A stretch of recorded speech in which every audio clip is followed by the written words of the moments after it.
새만금 방조제 안쪽 호수에서 물고기 수천 마리가 또 떼죽음을 당했습니다. 올해만 같은 곳에서 세 번째 일어난 일입니다. 죽은 물고기 수천 마리가 흰 배를 드러내고 물 위를 둥둥 떠다닙니다.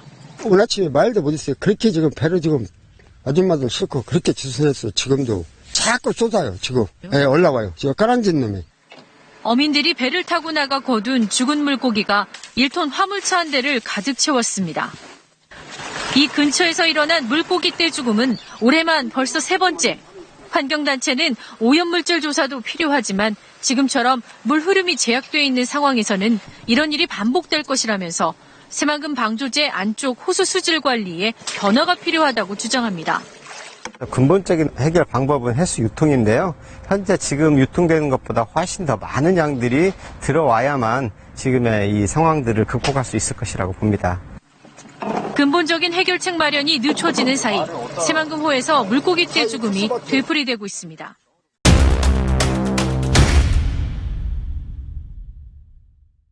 지금 현재 새만금 수질 대책이 4조 가까이 들어갔거든요. 그렇죠.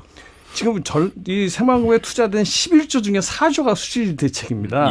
근데 사실 4조라는 것은 제가 알기로는 만경 동진강 수질 대책이에요. 그러니까 거기에 대한 비용이 거의 4조가 들어가는 겁니다. 따라서 이것은 새만금호의 수질 대책이 아니에요. 그래서 뭐 지금 아시다시피 새만금호 수질은 계속 나빠져 왔고 전체적으로 어떻게 변했나를 봐야 되는데 2003년도부터 2019년을 보시면 쭉 직선으로 올라갑니다. 그러니까 뭐 2급수에 1, 2급수에서 지금 5, 6급수로 지금 올라가고 있는데 전체적으로 그 경향이 뚜렷해요. 새만금호 내에는 오염물질이 쌓여서 이제부터 새만금호 내에서 오염물이 막 올라오기 시작하고 또 지하수들이 오랜 기간 동안 오염돼서 지하수로 또 오염물질이 들어오고 있습니다. 하천에 대한 대책만으로는 안 된다. 하천의 수질이 개선됐지만 그것도 지금 여전히 나쁜 상태다. 이런 이 해수 유통을 부분적으로 하는 것만이 이 수질에 대한 문제를 해결할 수가 있고 그렇게 돼야지만 새만금 사업은 성공할 수가 있다. 그래서 이 현재 문제는 이 수질이 5, 6급수에 있다는 것만 있는 게 아니라 지난 30년간 10조를 넣었는데 어업 피해만 14조지 않습니까?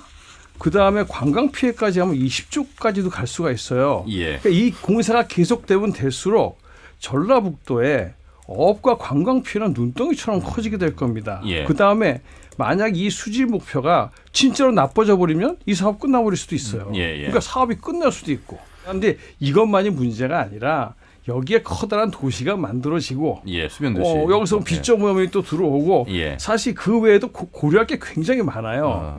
만약에 거기서 굉장히 많은 흙을 퍼낸다면 이 환경 파괴는 상상을 초월하게 될 겁니다.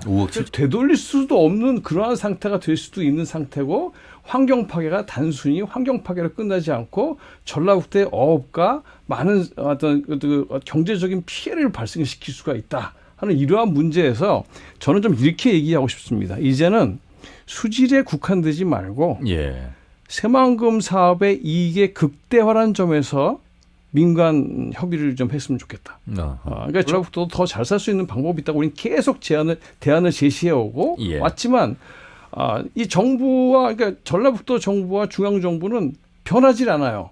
그냥 지속적으로 약간의 퍼센테이지의 변화는 있으나 무조건 개발만을 30년간 주장했고 앞으로도 20년간 또 그렇게 하겠다는 겁니다. 이거 제가 그래서 이제는 수질 과거에 우리가 가져왔던 수질이 되냐 안 되냐라는 이러한 편협한 어떠한 그 범위보다는 새만금 사업이 전라북도에 얼마나 가장 큰 이익을 줄 수 있는 방안이 뭐냐에 대해서 지금 우리 논의 시작해야 된다. 이렇게 말씀드리고 싶습니다. 해수 유통을 하는 게 사실 새만금 사업을 성공할 수 있는 방법이다. 저는 이렇게 말씀드리고요.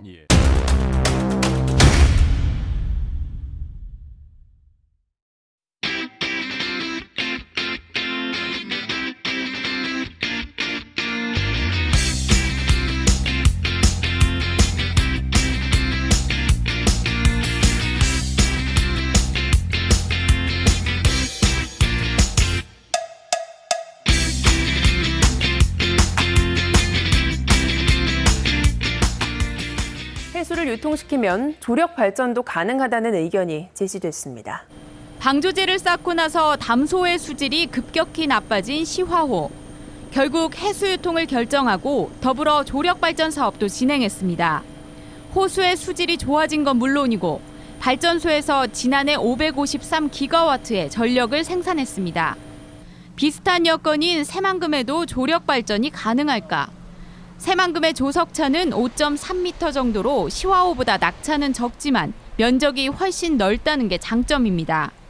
전문가들은 신시 배수관문 쪽에 시설을 설치하면 1년에 60만 명이 가정에서 사용하는 양의 발전이 가능할 것으로 추정합니다.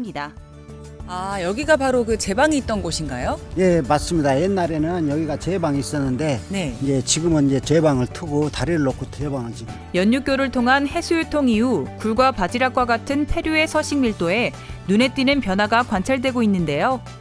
황도 대표 수산물인 바지락 생산량은 연육교 건설 전 연평균 133톤이었으나 건설 후 연평균 194톤으로 늘어나며 복원 사업의 성공 모델로 평가받고 있습니다.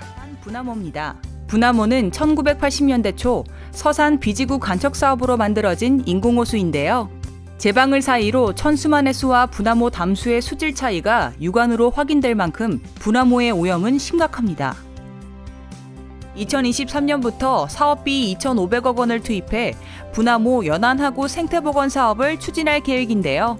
서산 비지구 방조제 아래로 기존의 수문 외에 또 다른 수문을 만들어 담수와 해수를 유통하는 방식으로 진행할 예정입니다.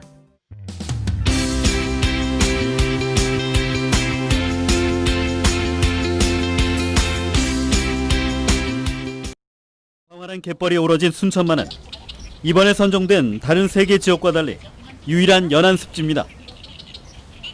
8,000년의 세월 동안 쌓여온 토사와 유기물은 풍부한 양식을 제공하면서 어느덧 동식물들의 안식처가 되었고, 그런 이유로 짱뚱어와 칠개 등 다양한 생물이 서식하면서 생태계의 질서가 올곧게 자리 잡고 있습니다.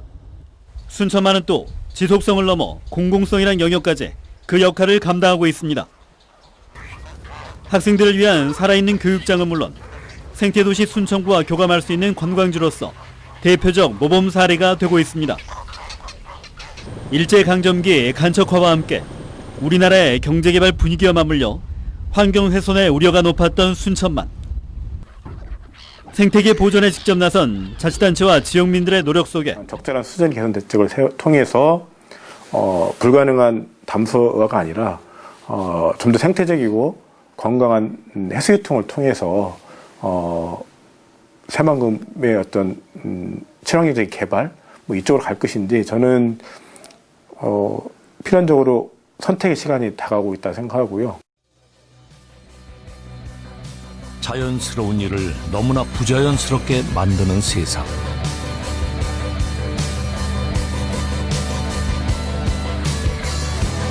이 문을 자주 열어 모두가 살아가게 하는 일이 해수유통이 그리 힘든 일일까요? 사느냐 죽느냐, 새만금은 지금 삶과 죽음의 갈림길에 놓여 있습니다.